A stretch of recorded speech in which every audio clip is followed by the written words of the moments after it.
My goal for this unit on improvisation and the blues was to challenge my orchestra class to explore improvisation and to work with technology in an authentic way to create their own music. I wanted to take them from a safety of reading, rehearsing, and performing the music of others to a place of creation of their own music.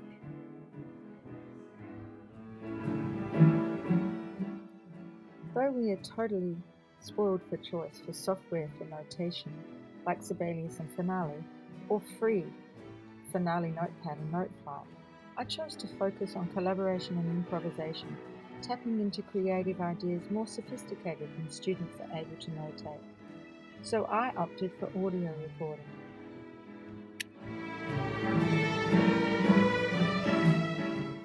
Seoul Foreign School is a one-to-one school, and so all students have access to GarageBand or Audacity on their laptops and regularly record themselves for assessment and upload those to a Dropbox. Haiku allows access for the students for the lesson plans, their homework, and all the resources that they're going to be needing for this unit of work. I originally began with audio backings that I'd found on YouTube and asked the students to practice playing an improv solo and a short riff based on the E blues to the backing tracks to build their confidence in soloing. I chose to use Google Docs for loading audio files that they could download and then record alongside to give them experience in multi-track recording. The students in orchestra regularly work in sectionals to improve on their playing in particularly difficult parts of the music, and so they're well versed in being able to work collaboratively and successfully in groups. It allows them to collaborate, and it also accommodates the differentiated classroom that all high school orchestras are.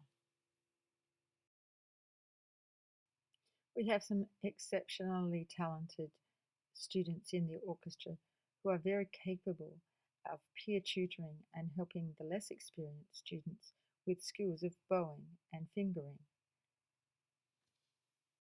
The students were tasked with creating a small blues piece with a bass line, riffs, textual elements like call and response, and with at least 2 improvised solos. They worked collaboratively in small groups of 6 and 7 to put these compositions together. This wasn't new to them. They had done this before last year using the Dorian mode and pentatonic scale. This year, the process required the use of technology. To extend the collaborative work time outside of the class and to home, we chose to use Google Hangouts for the creation of our composition. Once again, they were going to be using GarageBand or Audacity to record their pieces, but this time they were multi-tracking all the components of the composition and creating one sound file to upload. Our original intention of using Google Hangout was to extend our group rehearsal time. Because it can accommodate up to 10 people, we were hoping that the groups could rehearse at home using the feature of a recorded Google Hangout, record their pieces, and upload them straight to YouTube.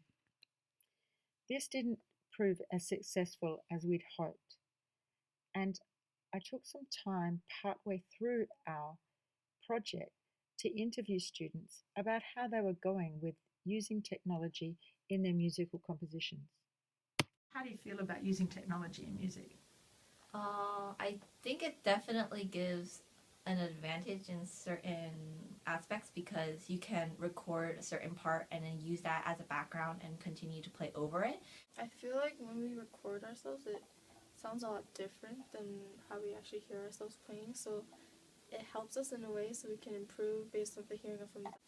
GarageBand is more better because you feel less nervous, so you can like hear the students, how they're able to play without the nervous. How do you feel about doing things like that in music? I mean, sometimes it can be a bit frustrating, but it's better because then you can re-record it and keep making it better. So, Okay, so the idea of recording Yeah. is, do you prefer that to playing live? playing live, you get to hear like all of the actual sounds. When recording, it's a bit limited, but with recording, you can keep recording even if you mess up. What's been your experience of using Google Hangout to do music activities at home? It's a bit hard to get everyone to come online all at the same time, and then actually playing. When everyone's playing it, everything just gets like overloaded, and the sound quality gets really bad. What about using Google Hangout? Have you had a Google Hangout with your group yet? I Or tried, but what happened when you tried that? it had a lot of technical difficulties. Like at first it was really laggy. So have you tried playing together online in a Google Hangout and you've made it succeed? No, not really. Work to listen to what the other person's Yes, playing? if we play individually, but Okay. playing as a group was a bit hard. So do you think that by doing this project, by listening to one another, you're going to get, that part's going to work? Right, yeah. But you'll just record it separately, it might work. Mm-hmm. And you feel confident using technology and music? You think it's helpful or a waste of time? Helpful, because we can do it at home. Yes. So we don't have to spend a lot of time at school. Okay. So in response to the student feedback, I modified the original task and abandoned the idea of trying to do a group composition recording using Google Hangouts because of the latency problems. We decided instead to have group folders where the students could record all of the parts and sections of their composition to the baseline and upload them to their folder so they could each hear and practice playing along with all the components of the composition. This worked really successfully, and it also gave me an opportunity to hear them individually. The students did use Google Hangouts for discussing the form and shape their composition would take. They could also listen to one another play individual sections and give each other feedback. They could plan their composition well ahead of their performance, so it extended their group time and effectively continued to flip the classroom work. An important part of the project was to allow the students to assess their peers and give them critical feedback. I created a Google Doc that they downloaded as a Word document so that they could fill it in while they were listening to the movies of the live performances, which we created as the culmination of this project. Beforehand, we'd drawn up a rubric for the assessment. This allowed them to know exactly what was to be expected for their performance. The students performed their completed pieces to the rest of the class. The performance was recorded using an iPhone 5. The movies have been downloaded onto a Mac and will be uploaded to YouTube, to our class YouTube channel, so that parents can watch what the students have produced as part of this composition project.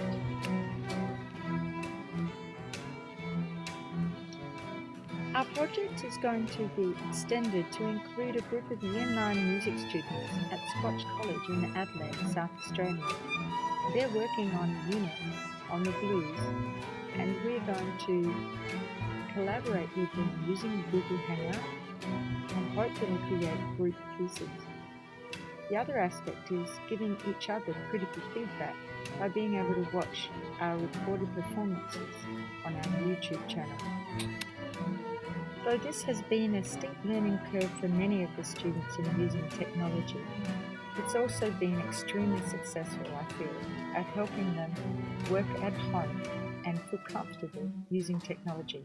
And we also had a lot of fun.